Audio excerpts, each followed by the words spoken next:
Hello everyone, welcome to my channel Psychologist Priya Bhargav. Today we are going to start part 2 of Unit 3 Block 4 MPCE 031. That is MAPC second year students who have opted for organizational psychology. This video is for you guys. I have already made part 1 of this unit and you will get its link in the description section. So kindly check the description section. हम जो first part में पढ़ रहे थे उसी के connection में ये आगे का पार्ट है जिसमें हमने थ्योरीज ऑफ मोटिवेशन किया था एंड थ्योरीज ऑफ मोटिवेशन को हमने 2 सेक्शंस में डिवाइड किया था, content theories and process theories. Content theories में हमने हायरार्की थ्योरी ऑलरेडी कर चुके हैं, हम हायरार्की ऑफ नीड थ्योरी. अब जो दूसरी कंटेंट थ्योरी है वो है 2 फैक्टर थ्योरी ऑफ हर्ट्जबर्ग ने 1950s में एक स्टडी की थी जिससे उन्होंने ये कंक्लूड किया कि जो भी लोगों को मोटिवेट करता है वर्क कंडीशन में उसको हम 2 कैटेगरीज में डिवाइड कर सकते हैं, हाइजीन और डिससेटिस्फायर और मोटिवेटर और सेटिस्फायर्स, इस तरह से. सो ये क्या है उसको हम समझेंगे. हर्ट्जबर्ग ने 1966 में ये थ्योरी दी थी, 2 फैक्टर थ्योरी, और उसको उन्होंने ऐसे कुछ फैक्टर्स लिस्ट डाउन किए थे जो मैस्लो की हायरार्की ऑफ नीड्स जो थ्योरी थी वो भी कंटेंट थ्योरी ही थी, उसके उसी पे ही बेस्ड थी. वो कैसे उन्होंने कैटेगराइज किया था वो भी हम आगे समझेंगे. पहले हम इसको समझते हैं कि कौन कौन से फैक्टर हैं जो किसी को वर्क प्लेस में मोटिवेट कर सकते हैं. इन्होंने 2 कैटेगरीज की, जैसे मैंने बताया, हाइजीन जिसको हम डिससेटिस्फायर्स कहते हैं और मोटिवेटर्स जिसको सेटिस्फायर्स कहते हैं. हाइजीन में क्या क्या आ रही हैं, जैसे वर्किंग कंडीशन कैसी है, policies and administrative practices, salary and benefits, supervision कैसा है, स्टेटस कैसा है कंपनी में, जॉब सिक्योरिटी कैसी है, को वर्कर्स एंड पर्सनल लाइफ कैसी है. एंड देन मोटिवेटर्स और सेटिस्फायर में क्या आता है, रिकॉग्निशन हो रहा है कि नहीं हो रहा है, अचीवमेंट, एडवांसमेंट, ग्रोथ कितनी मिल रही है कंपनी में, रेस्पॉन्सिबिलिटी कितनी दी जा रही है, जॉब चैलेंजिंग जॉब है या नहीं है. ये तो इनको 2 कैटेगरी में इन्होंने डिवाइड कर दिया था. अब ये कहते हैं कि जो हाइजीन और डिससेटिस्फायर फैक्टर्स हैं ये जरूर ऑर्गेनाइजेशन में मौजूद होना चाहिए, प्रेजेंट होने चाहिए, इससे पहले कि आप मोटिवेटर्स अप्लाई करो किसी कंपनी में. तो मोटिवेटर्स जनरली पर्सन को स्टिमुलेट करते हैं कि वो मोटिवेटेड रहे वर्क की तरफ. आप ऐसा नहीं कर सकते कि आपने कंपनी में मोटिवेटर लगा दिए और हाइजीन के मामले में 0 है कंपनी, ऐसा नहीं हो सकता. यानी बेसिक नीड ही सबसे पहले किसी ऑर्गेनाइजेशन में हाइजीन की होती है. जब तक आप ये नहीं अप्लाई करते हो ऑर्गेनाइजेशन में आप ये नहीं कर सकते हो, मोटिवेटर्स नहीं लगा सकते हो. तो पहले हमें डिससेटिस्फाई यानी कि हाइजीन पे वर्क करना पड़ेगा. हाइजीन के फैक्टर्स जब हो गए तब जाके आप मोटिवेटर वाले फैक्टर लगा सकते हो. अब ये हर्ट्जबर्ग ने एक और टर्म कॉइन किया जिसको बोलते हैं जॉब एनरिचमेंट. उन्होंने बोला कि जब भी आप वर्क को डिजाइन करते हो तो उसको इस तरह से डिजाइन करना है कि उसमें मोटिवेटर्स में 2 चीजें इंक्लूड होनी चाहिए, जैसे नंबर ऑफ टास्क जो एम्प्लॉय परफॉर्म कर रहा है and control over the task. उसका वो नंबर ऑफ जॉब्स तो करेगा लेकिन उसका कंट्रोल भी होना चाहिए उन टास्क पे. इन्होंने इस डिजाइन जो जॉब की डिजाइन है उसको ये बोला कि ये जॉब एनलार्जमेंट का काम करते हैं. मतलब आप उसको नंबर ऑफ टास्क एम्प्लॉय को परफॉर्म करने के लिए दे रहे हैं और उससे वो मोटिवेटेड भी फील करता है. जब ये हर्ट्जबर्ग स्टडी कर रहे थे तो उन्होंने रेस्पोंडेंट से जब पूछा अपने इंस्टेंसेस के बारे में कि पर्टिकुलरली वो किस चीज से सेटिस्फाई होते हैं, किससे डिससेटिस्फाई होते हैं, तो उन्होंने तरह तरह के आंसर दिए और जो मैक्सिमम रेस्पॉन्स थे वो इस तरह से आए कि मोस्ट ऑफ द फैक्टर्स जिन्होंने एम्प्लॉयज को सेटिस्फेक्शन दिया वो जॉब के कंटेंट से रिलेटेड थे. और जितना चैलेंजिंग जॉब है, जैसे ज़्यादा रिस्पॉन्सिबिलिटीज़ दे रहे हैं या ज़्यादा उनको रिकॉग्निशन मिल रहा है या उनको अपॉर्चुनिटीज़ मिल रही हैं तरह तरह की, तो उससे वो मोटिवेट फील करते थे. तो दैट इज़ वाई ये सारे फैक्टर्स मोटिवेटर्स बन गए. और जो डिससेटिस्फैक्शन जिन चीज़ों से होता था वो जॉब के कंटेंट से तो एसोसिएटेड थे ही, क्योंकि जिससे सेटिस्फैक्शन अगर वो नहीं होंगे तो डिससेटिस्फैक्शन तो हो गई, वो तो थे ही. उसके अलावा जो उनको इम्पैक्ट करती थी वो थी वर्क एनवायरनमेंट में जो कंडीशंस थी. अब वो जॉब से रिलेटेड नहीं थी, लेकिन अगर जो ऑर्गेनाइजेशन की लोकेशन है या वहाँ पे जो वर्क एनवायरनमेंट है वो ठीक नहीं है तो वो अफेक्ट करेगा उसके चीज को. तो जैसे कि poor working condition, poor supervision, lack of benefits, ये सारे. तो ये हाइजीन फैक्टर नाम दे दिया. अब हमारे पास 2 फैक्टर्स हो गए, एक मोटिवेटर वाले हो गए जो जॉब से रिलेटेड थे और हाइजीन फैक्टर हो गए जो कुछ जॉब से रिलेटेड थे और कुछ जॉब से रिलेटेड नहीं थे, वर्किंग कंडीशन से रिलेटेड थे. नाउ उन्होंने ये भी बताया कि ये जो दो फैक्टर हैं, जो मोटिवेटर हैं वो जॉब सेटिस्फैक्शन तो दे सकते हैं, लेकिन एब्सेंस ऑफ मोटिवेटर डिससेटिस्फैक्शन देगा एम्प्लॉय को। ऑफ कोर्स नॉर्मल सी बात है, जो चीज उसको मोटिवेट करती है, अगर उसको हटा दोगे तो वो डिससेटिस्फाइड ही फील करेगा ना, सेटिस्फाइड तो फील करेगा नहीं। ऐसे ही हाइजीन फैक्टर्स जो है वो प्रेजेंट है, एम्प्लॉय को डिससेटिस्फैक्शन से वो बचा सकेगा, मतलब वो डिससेटिस्फाइड फील नहीं करेगा, लेकिन वो उसको सेटिस्फाइड भी फील नहीं करवा सकते। अगर वर्किंग कंडीशन अच्छी है तो बस ये है कि वो डिससेटिस्फाइड फील नहीं करेगा, लेकिन वो सेटिस्फाइड भी फील नहीं, मतलब बीच में कहीं लटका रहेगा, ना सेटिस्फाइड हो है ना डिससेटिस्फाइड है, क्योंकि वर्क कंडीशंस ठीक है, लेकिन वो सेटिस्फाई अगर उसको करना है तो आपको जॉब सेटिस्फेक्शन देना पड़ेगा उसको, जो कंटेंट ऑफ द जॉब है उस पे वर्क करना पड़ेगा। तो एम्प्लॉय का मोटिवेशन डायरेक्टली कनेक्टेड होता है जॉब कंटेंट से, ऐसा हमें पता चला। यानी कि मैनेजर जब भी मोटिवेट करना चाहता है एम्प्लॉय को तो उसको खास तौर से इन फैक्टर्स पे वर्क करना पड़ेगा। हाइजीन फैक्टर्स पे तो करना है, लेकिन साथ में कंटेंट ऑफ द जॉब पे भी वर्क करना पड़ेगा। अब हम इसका कनेक्शन देखेंगे कि मैस्लो से कैसे इसका कनेक्शन है, ये वाली थ्योरी का, टू फैक्टर थ्योरी का। तो हर्ट्जबर्ग के जो मोटिवेटर्स कौन कौन से थे, जो वर्क से रिलेटेड कंडीशन थी वो मोटिवेटर्स थे, वो मैस्लो के हायर लेवल ऑफ नीड जो थी उससे हम कनेक्ट कर सकते हैं। Need for esteem and self actualisation जो टॉप 2 थे उससे हम कनेक्ट कर सकते हैं। और जो हाइजीन फैक्टर्स थे, यानी कि वो जो डिससेटिस्फायर वाली कैटेगरी में आ रहे थे, उनको हम उसके लोअर लेवल से कंपेयर कर सकते, मैस्लो के लोअर लेवल से कंपेयर कर सकते हैं, जैसे physiological, safety and social need, नीचे के 2, उनसे हम कंपेयर कर सकते हैं। अगेन ये हर्ट्जबर्ग की जो हर्ट्जबर्ग की जो थ्योरी थी, टू फैक्टर थ्योरी, इसको क्रिटिसाइज भी किया गया, क्योंकि इन्होंने ये बात को नहीं बताया कि लोग अलग अलग होते हैं, और लोग अलग अलग होते हैं मतलब कि उनको जो चीज मोटिवेट करती है वो भी डिफर करेगी ना। हो सकता है कि किसी को हाइजीन फैक्टर ज्यादा इंपॉर्टेंट लगता हो as compare to job content, तब आप क्या करोगे? तो वो इस बात पे उन्हें क्रिटिसिज्म मिला कि जो रोल ऑफ इंडिविजुअल डिफरेंसेस है उसको इन्होंने इंपॉर्टेंस नहीं दी। Now the next content theory is ERG theory. ये 3rd नंबर की कंटेंट थ्योरी है, मतलब 3 ही इस चैप्टर में दी हुई है। फर्स्ट नीड हायरार्की थ्योरी थी, सेकंड टू फैक्टर थ्योरी पढ़ी थी, और ये 3rd हमने ERG थ्योरी हम पढ़ रहे हैं।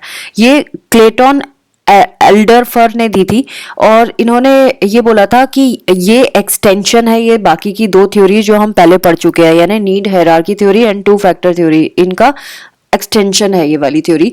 और इन्होंने ये बोला है कि जो नीड्स है ना उनको हम 3 कैटेगरीज में क्लासीफाई कर सकते हैं: existence needs, relatedness needs and growth needs. Existence need तो नाम से पता चल रहा है हमारी एग्जिस्टेंस को जो इंश्योर करता है, फिजियोलॉजिकल नीड्स है ना, फिजियोलॉजिकल वेलबींग किसी पर्सन का, रोटी कपड़ा मकान।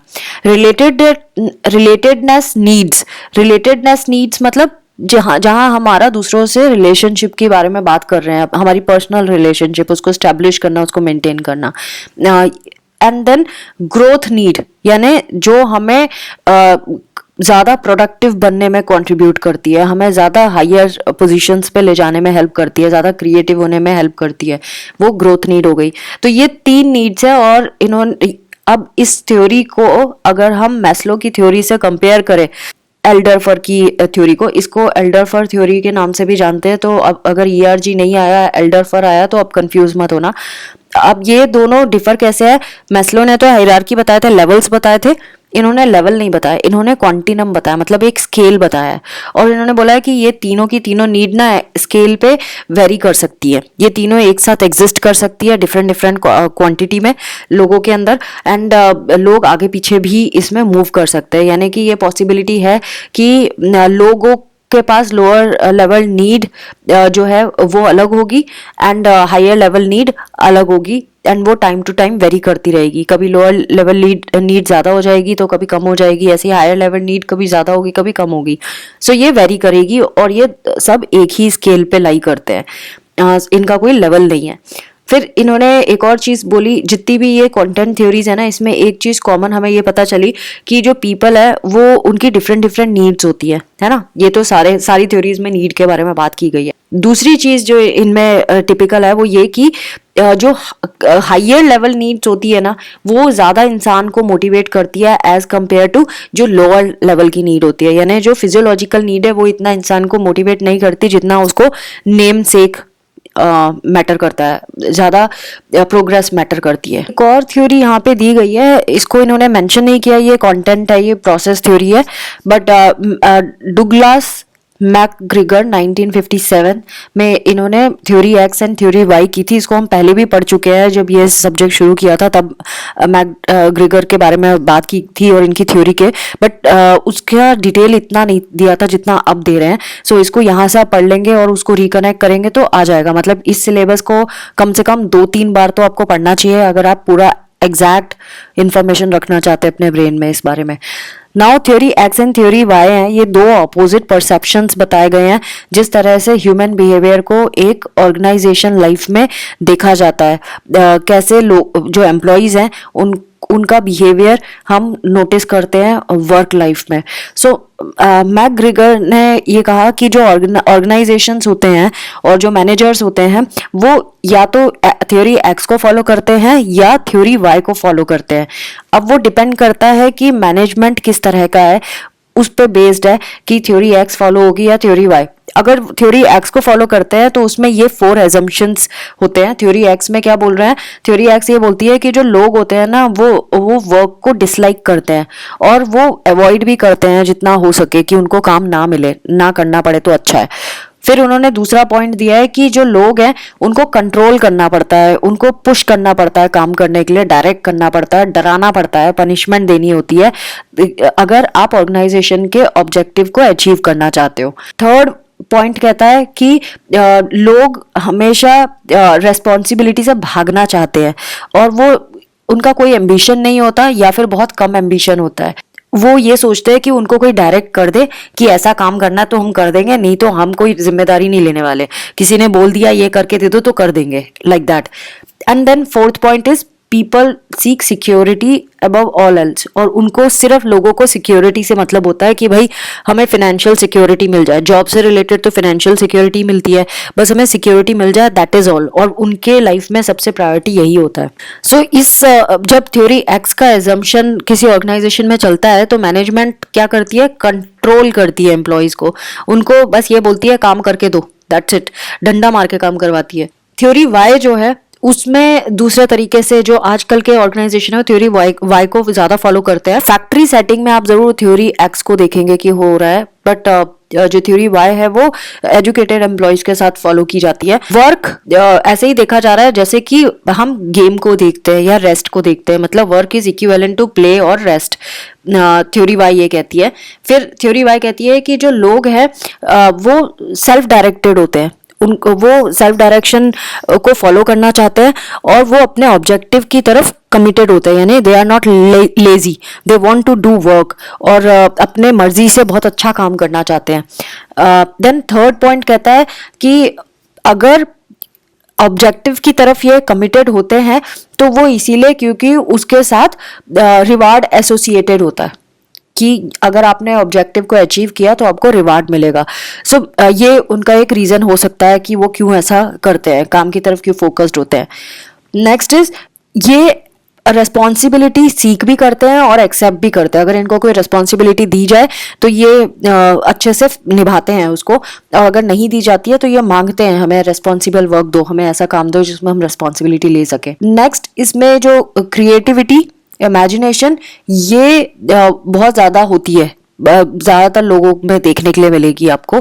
लोग जो होते हैं उनमें अपनी एबिलिटीज़ होती हैं कि किसी ऑर्गेनाइजेशन की प्रॉब्लम को कैसे सॉल्व करना है, वो इतने कैपेबल होते हैं। तो हम ये नहीं मान सकते कि वो भेड़ चाल है, डंडा मारो काम करो, ऐसे नहीं होते हैं।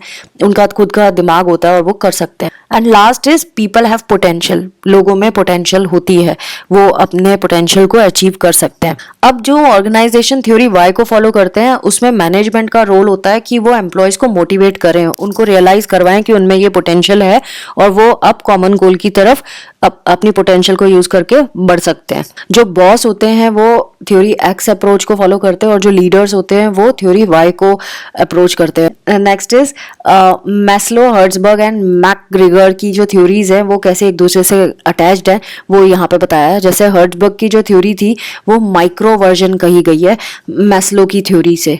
मैस्लो की थ्योरी में जितना भी दिया था हर्ट्जबर्ग की थ्योरी में उसका थोड़ा सा कम दिया हुआ है।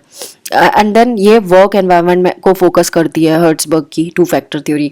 फिर मैकग्रेगर्स थ्योरी एक्स जो है, जो मैस्लो के 4 लेवल थे, जो नीचे के 3 लेवल्स है जिसमें फिजियोलॉजिकल नीड के बारे में, सेफ्टी के बारे में एंड अटैचमेंट के बारे में बात की गई है, वो वाले 3 जो लेवल्स हैं उसमें फंसी हुई है ये थ्योरी एक्स, जिसमें हम बैड मैनेजमेंट प्रैक्टिसेस में ये देखते हैं कि लोग बस इन्हीं 3 लेवल्स में ही घूमते रहते हैं, वर्कर्स इन 3 लेवल से ज़्यादा नहीं बढ़ते। जबकि जो थ्योरी वाई है वो हम मानते हैं कि वहाँ पे जो वर्कर्स हैं वो लेवल 3 के ऊपर वाले हैं, और वो उस ऊपर वाले लेवल पे क्यों पहुंचे हैं मैस्लो के, क्योंकि मैनेजमेंट ने उनको हेल्प किया है, सपोर्ट किया है। एंड लास्ट पॉइंट बोला जा रहा है कि मैकग्रेगर की जो थ्योरी एक्स है वो वर्कर्स की जो हर्ट्जबर्ग हाइजीन फैक्टर्स था उसमें फंसे हुए हैं, और जो थ्योरी वाई है उसमें मोटिवेटर लेवल पे वर्कर्स हैं। सो ये इन्होंने एसोसिएट किया है मैकग्रेगर की थ्योरी को, एक्स एंड वाई थ्योरीज को मैस्लो के साथ और हर्ट्जबर्ग के साथ। ये इंपॉर्टेंट है, ये आ सकता है एग्जाम में। Now we are going to start process theories of motivation. अभी तक हम कंटेंट थ्योरीज पढ़ रहे थे मोटिवेशन की, अब हम प्रोसेस थ्योरीज ऑफ मोटिवेशन करेंगे। इसमें हम बेसिकली प्रोसेस पे वर्क करते हैं, मतलब इंसान को मोटिवेशन तक पहुंचने की जो जर्नी है वो कैसे होती है, क्या फैक्टर्स हैं जो उसको मोटिवेशन तक लेके जाते हैं, और जब वो मोटिवेट होता है तो ऑफ कोर्स मोटिवेटेड पर्सन के बिहेवियर पे हम देख के बता सकते हैं कि ये मोटिवेटेड है या नहीं है। तो वो बिहेवियर जो वो अटेम्प्ट कर रहा है तो वहां तक वो किस तरह से सोचता है, यानी cognitive rational process, and then psychological and behavioural processes, इन पे ये फोकस करती है। तभी नाम है इसका प्रोसेस थ्योरीज ऑफ मोटिवेशन, की कॉग्निटिव प्रोसेस कैसे वर्क कर रहा है, साइकोलॉजिकल एंड बिहेवियरल प्रोसेसेस कैसे वर्क कर रहे हैं किसी इंडिविजुअल को मोटिवेट करने के लिए। सो लोगों की जो नीड होती है ना वो उनको सब ऑफ कोर्स इन्फ्लुएंस भी करती है और ड्राइव भी करवाती है किसी पर्टिकुलर तरह के बिहेवियर को करने के लिए। 2 मेन प्रोसेसेस है थ्योरीज ऑफ मोटिवेशन, जो expectancy theory and equity theory, जो मेन मानी गई है इन प्रोसेस थ्योरीज में, जिसको हम आगे समझेंगे। इसमें आज के चैप्टर में हम ये 5 थ्योरीज पढ़ने वाले हैं। Expectancy theory, porter Lawler model, equity theory, attribution theory and control theory. यहाँ पे इन्होंने प्रोसेस थ्योरीज के बारे में थोड़ा सा और बताया है कि प्रोसेस थ्योरी बेसिकली उन फैक्टर्स पे ही सिर्फ फोकस नहीं करती कि हमारे बिहेवियर को कौन अराउज करता है, मतलब कौन सी ऐसी चीजें हैं जो हमें कुछ करने के लिए एक्टिवेट करती है, इनिशिएट करती है। उन फैक्टर्स पे तो हम ऑफ कोर्स करने वाले हैं, लेकिन हम प्रोसेस पे भी करने वाले हैं। हम उस चॉइस के बारे में भी जानना चाहते हैं जो एक पर्टिकुलर बिहेवियर पैटर्न को इनिशिएट करती है। क्या ऐसा होता है कि इंसान वो पर्टिकुलर बिहेवियर करने लग जाता है। सो इससे जब हमें ये एक्सप्लेनेशन मिल जाएगा कि इंडिविजुअल कैसे डिसाइड करता है कि उसको किस तरह का बिहेवियर शो करना है, तो हम मतलब मैनेजर्स जो हैं वो उनको बेटर आइडिया मिल जाएगा कि एम्प्लॉयज को कैसे मोटिवेट किया जाए। सो ये 5 थ्योरीज अब हम 1 बाय 1 समझेंगे। एक्सपेक्टेंसी थ्योरी, ये फर्स्ट प्रोसेस थ्योरी है जो विक्टर वूम ने दी थी, और उन्होंने बोला कि अगर आप कुछ अटेन करना चाहते हो तो लोग, कोई रीजन होता है जिसकी वजह से वो एक सर्टेन वे में ही उस बिहेवियर को करते हैं। क्यों वो एक तरीके से ही करना चाहते हैं किसी चीज को अटेन करने के लिए? Because of these 3 variables, valence, instrumentality and expectancy. इसको VIE थ्योरी के नाम से भी जानते हैं, क्योंकि V से वैलेंस, I से इंस्ट्रूमेंटैलिटी एंड E से एक्सपेक्टेंसी। सो इन्होंने बोला कोई भी एफर्ट जो है ना वो लिंक्ड होता है किसी आउटकम को जिसको आप चाहते हो कि मुझे ये चीज मिलना चाहिए। सपोज प्रमोशन, सो एफर्ट को हम लिंक कर सकते हैं डिजायर फॉर ए प्रमोशन, और फिर एफर्ट इससे भी लिंक करेगा कि आपको प्रमोशन मिलने की क्या प्रोबेबिलिटी है। पहला एफर्ट आप तभी लगाओगे जब आपको मालूम है कि आपको प्रमोशन चाहिए है। दूसरा, आप एफर्ट तब लगाओगे जब आपको मालूम है कि पॉसिबिलिटी है कि आपको प्रमोशन मिल जाएगा, है ना। एक तो है आउटकम और दूसरा है कितनी प्रोबेबिलिटी है कि मिल जाएगा। तो अगर प्रोबेबिलिटी ज्यादा होती है मिलने की तो आप ज्यादा एफर्ट लगाते हो। तो और दूसरा, आपको चाहिए है वो चीज, इसीलिए। अगर आपको चाहिए नहीं लेकिन लाइकलीहुड है, दोनों में से कोई भी एक चीज मिसिंग होगी, आप नहीं करोगे कि ठीक है होने तो होता है। तो अगर आपको चाहिए है तो फिर आप ज्यादा काम करोगे, राइट।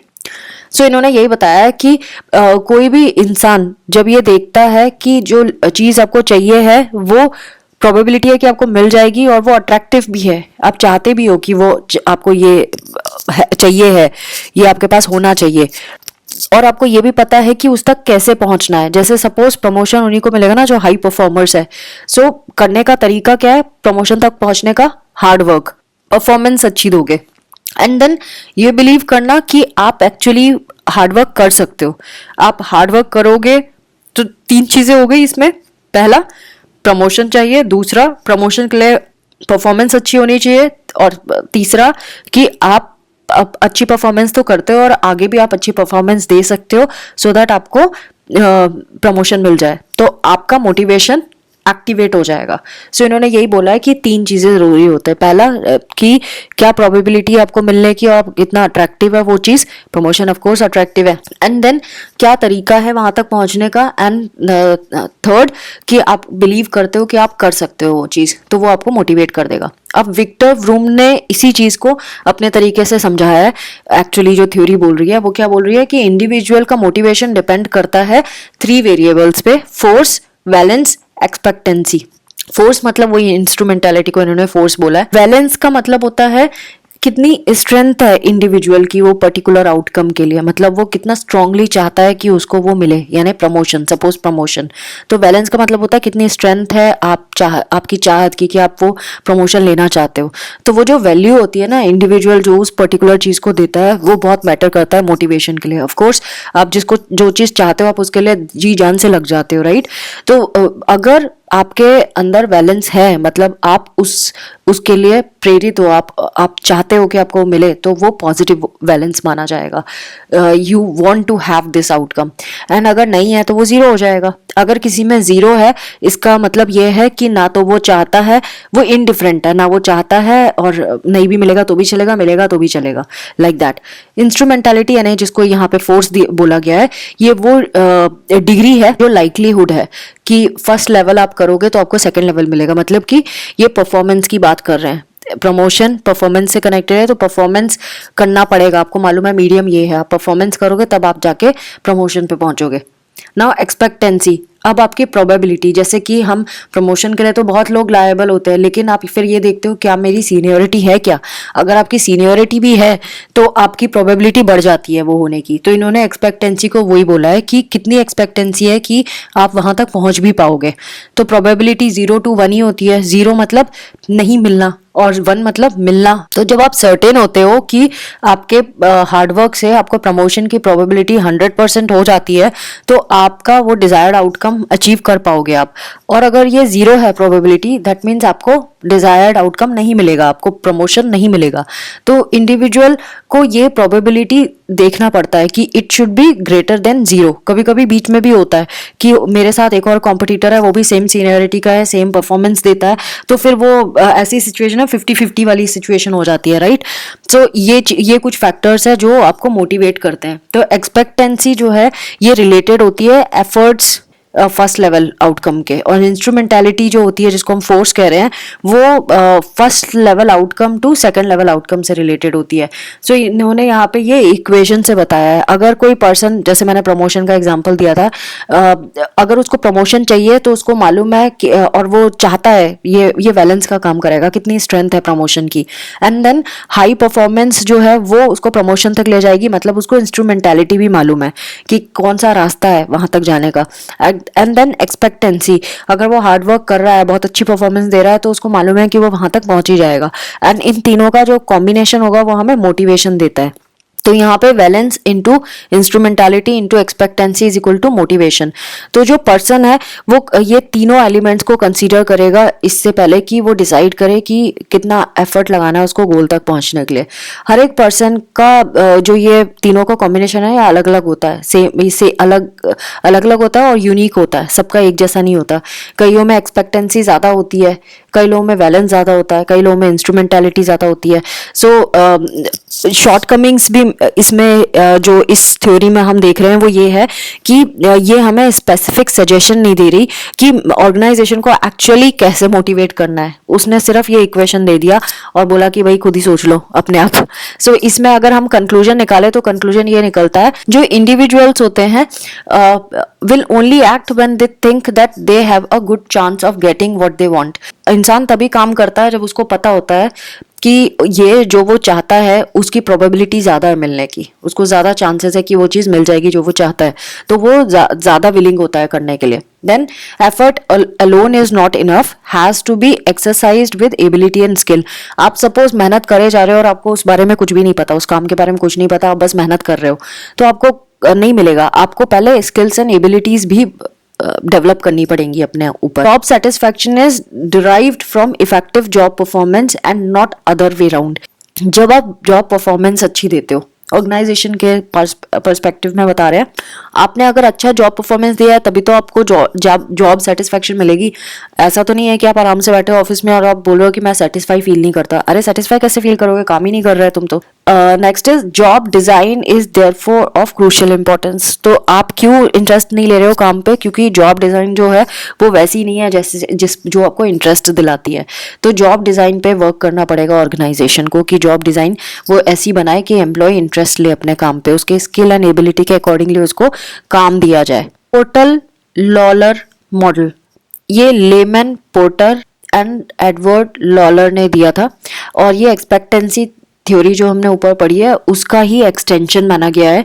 सो इसमें इन्होंने बोला है कि कोई भी इंसान सेटिस्फैक्शन और परफॉर्मेंस जो है ये मोटिवेशन से रिलेटेड नहीं है। परफॉर्मेंस जो है वो अफेक्ट जरूर करती है बाहर के फैक्टर से, जैसे कि पर्सन की एबिलिटीज क्या है, पर्सन के ट्रेड क्या है। तो अगर इंसान के ट्रेट और एबिलिटीज नहीं है वैसे जो उसको जॉब दिया गया है, तो वो परफॉर्म कैसे करेगा, और परफॉर्म नहीं करेगा तो ऑफ कोर्स उसको रिवार्ड भी नहीं मिलेगा उस परफॉर्मेंस का।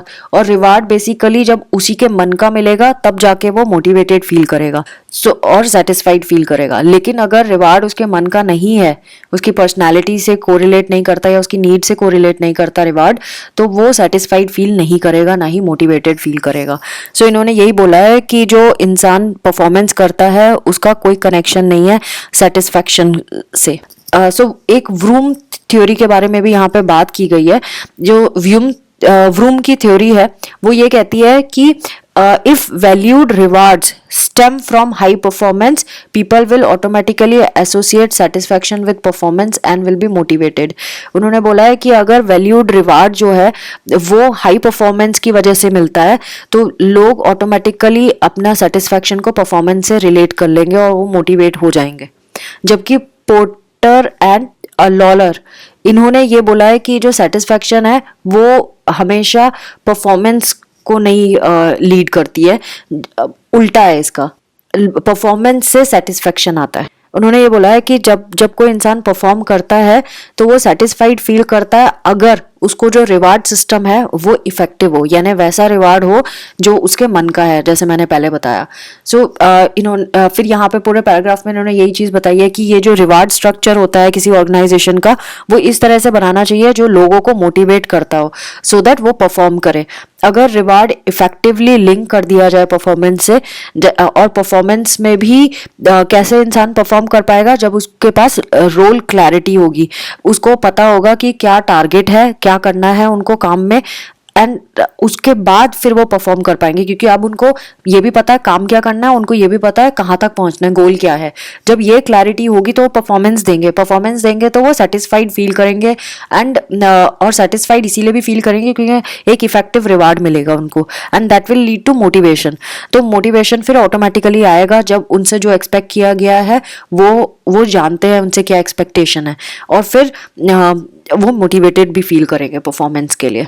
और सेटिस्फैक्शन कैसे आएगा, जब उनको इफेक्टिव रिवार्ड मिलेगा। पोर्टर लॉलर मॉडल जो है, इसकी ज्यादा एप्लीकेशन मानी गई है as compare to Vroom theory. Vroom में भी ऑलमोस्ट वैसी ही बात की है, बस थोड़ा सा फर्क है। तो इस उससे ज्यादा इनकी पीएल मॉडल को इम्पोर्टेंस दिया गया है।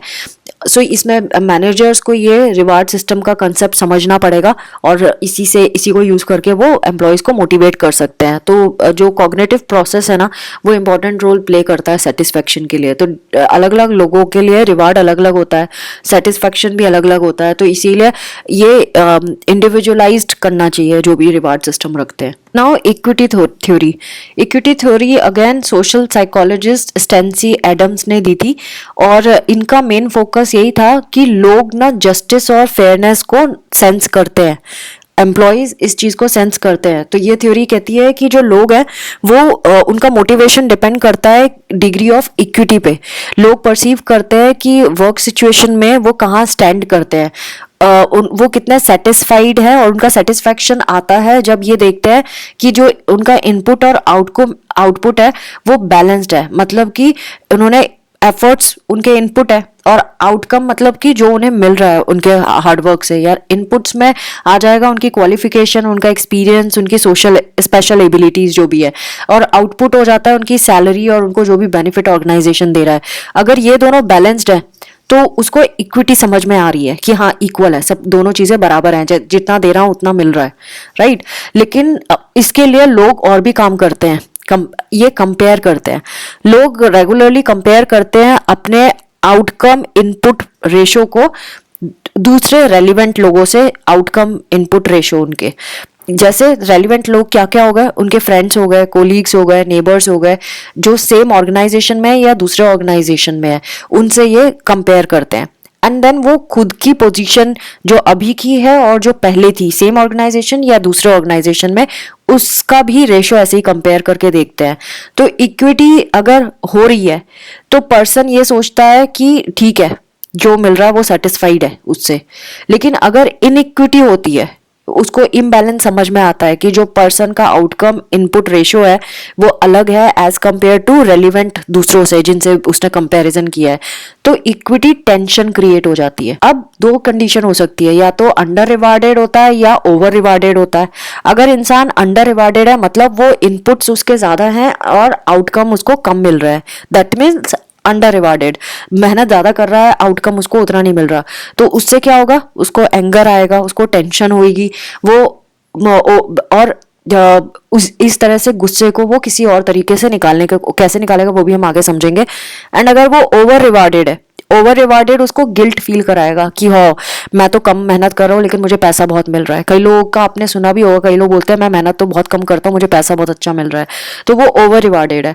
तो जब ये इक्विटी टेंशन एग्जिस्ट करती है तो पर्सन का मोटिवेशन चला जाता है और वो फिर वो मोटिवेटेड फील करने के लिए कुछ करेक्टिव स्टेप्स भी लेने लगता है। जैसे सपोज अगर वो अंडर रिवार्डेड पर्सन है, सपोज उसको ये लगता है कि वो अंडर रिवार्डेड है, यानी कि वो काम बहुत कर रहा है और पैसा कम मिल रहा है उसको, तो वो अपने क्वालिटी ऑफ वर्क को थोड़ा रिड्यूस कर देगा, उसका कमिटमेंट जॉब की तरफ कम हो जाएगा, वो क्वांटिटी भी कम कर देगा, जितना काम करता था अब नहीं करेगा क्योंकि अंडर रिवार्डेड है, काम ज्यादा कर रहा था पैसा कम मिल रहा था, तो अब वो उतना ही काम करेगा जितना पैसा मिल रहा है। अब दूसरी सिचुएशन है जहां ओवर रिवार्डेड है, वो ओवर रिवार्डेड है मतलब कि काम कम कर रहा है पैसा ज्यादा मिल रहा है, तो अब वो क्या सोचेगा कि अब मुझे और थोड़ा कुछ काम करना चाहिए सो दैट जितना पैसा मिल रहा है उसके हिसाब से उतना तो काम करूं, तो वो ज्यादा मेहनत करेगा और कुछ और तरीके से बैलेंस करने की कोशिश करेगा। अब जो इसकी इनपुट स्किल्स है और जो एफर्ट्स है प्रोडक्शन की, उस पर वो काम करना शुरू कर देगा।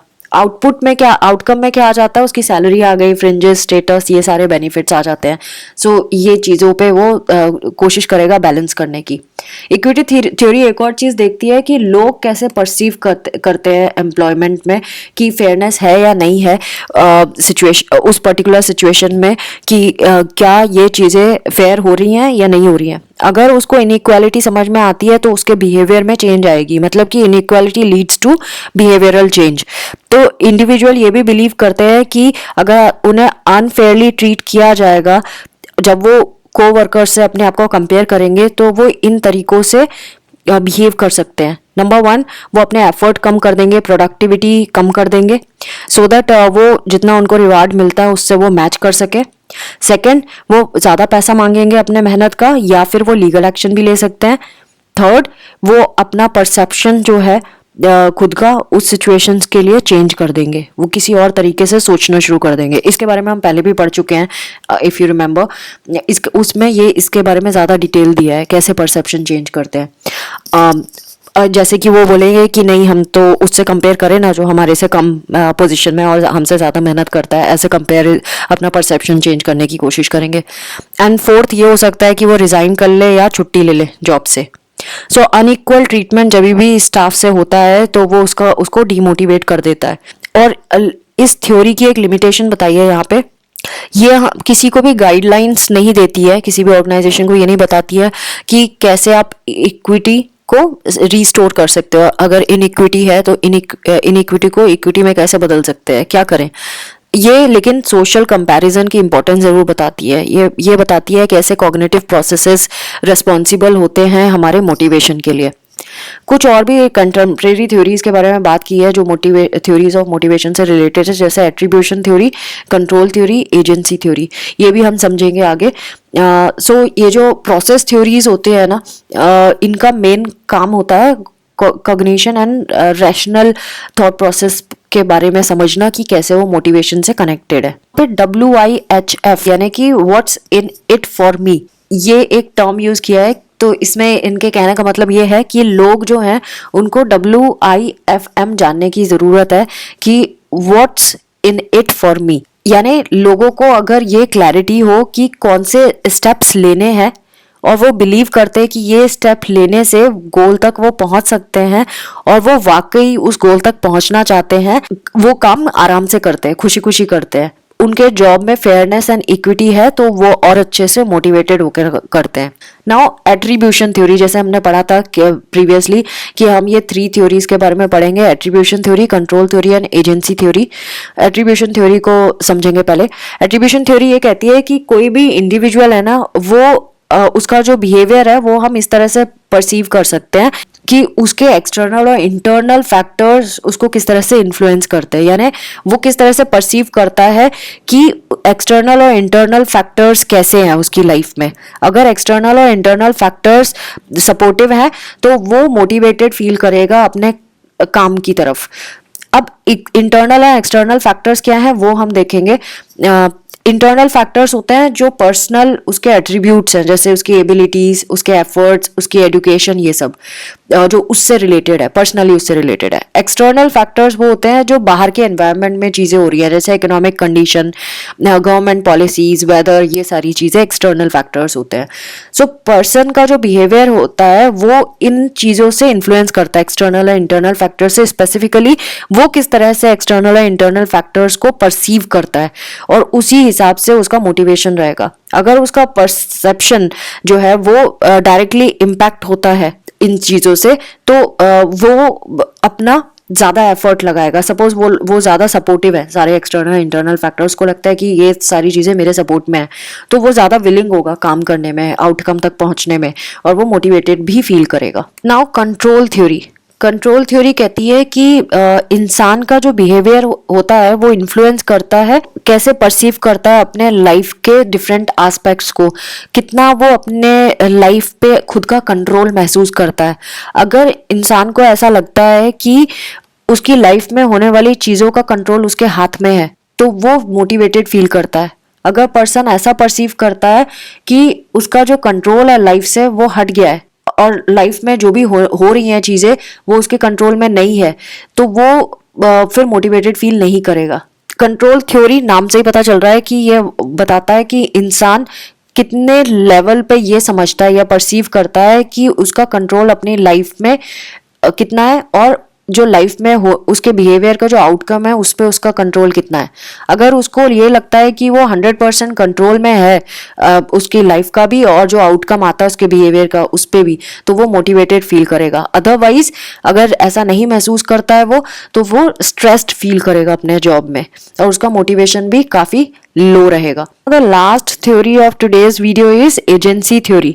एजेंसी थ्योरी बोलती है कि यहाँ पे टॉप मैनेजमेंट और सबऑर्डिनेट एम्प्लॉयज के बीच में एक रिलेशनशिप एग्जिस्ट करता है, और अगर ये टॉप मैनेजमेंट एम्प्लॉयज को क्लियर गाइडलाइंस देती है कि ये हमारा गोल है, ये आउटकम हमें चाहिए और ये रिवार्ड मिलेगा और इस तरह से आपको वहां तक पहुंचना है गोल तक, तो एम्प्लॉय और इस टॉप मैनेजमेंट का रिलेशनशिप अच्छा होता है और एम्प्लॉय मोटिवेटेड फील करता है, रेस्पॉन्सिबिलिटी लेने के लिए तैयार होता है।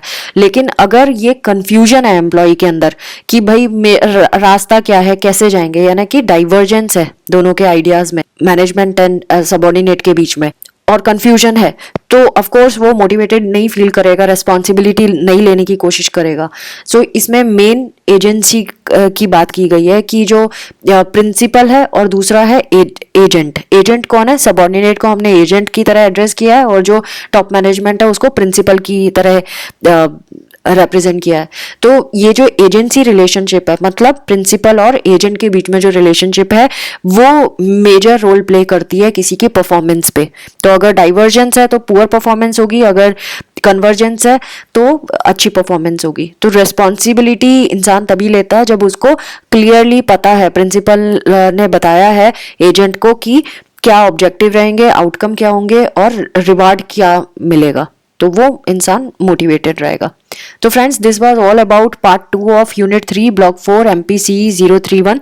आई होप आपको ये वीडियो बेनिफिशियल लगेगा एंड प्लीज एक बार सेल्फ रीडिंग जरूर करना, उससे आपको और क्लियरली समझ आ जाएगा। And do not forget to subscribe, like, share and press the notification bell. Thanks for watching, take care of your self, bye bye.